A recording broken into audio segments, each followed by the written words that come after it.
కోర్సులు అత్యుత్తమ అవకాశాలు మీ భవిష్యత్తుకు బలమైన పునాది JBITలో బీటెక్ తో సాధ్యం. అడ్మిషన్ల కోసం సంప్రదించండి. ఆంధ్రప్రదేశ్లో అంగన్వాడీ కార్యకర్తలు ఆశా వర్కర్లు ఆందోళనలు చేశారు. స్కీమ్ వర్కర్లకు కనీసం వేతనం 26,000 రూపాయలు చెల్లించాలని కలెక్టరేట్ల ముట్టడికి ప్రయత్నించారు. జిల్లా కేంద్రాల్లో ర్యాలీలు ధర్నాలు చేశారు. కలెక్టరేట్ల వద్ద ఏర్పాటు చేసిన బ్యారికేడ్లను తోసుకుని లోపలికి వెళ్లేందుకు ప్రయత్నించారు. పోలీసులు అడ్డుకోవడంతో కొన్ని నగరాలలో ఉద్రిక్తతలు చోటు చేసుకున్నాయి. ఈ ధర్నాల్లో అంగన్వాడీ కార్యకర్తలు ఆశా వర్కర్స్తో పాటు స్కూల్ శానిటేషన్ సిబ్బంది, మధ్యాహ్న భోజన పథకం కార్మికులు పాల్గొన్నారు. పెన్షన్, PF, ESI, గ్రాట్యుటీ సదుపాయం కల్పించాలని, 10 లక్షల రూపాయల జీవిత బీమా కల్పించాలని, స్కీమ్ వర్కర్లందరికీ ప్రభుత్వ సంక్షేమ పథకాలను అమలు చేయాలని డిమాండ్ చేశారు. రెగ్యులర్ ఉద్యోగాల నియామకాల్లో వెయిటేజ్ ఇవ్వాలని నినాదాలు చేశారు.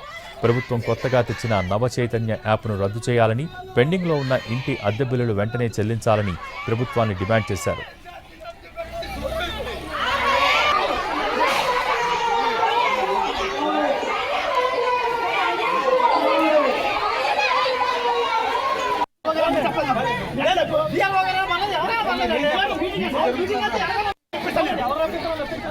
కాదు కదా అంత అయిపోయింది.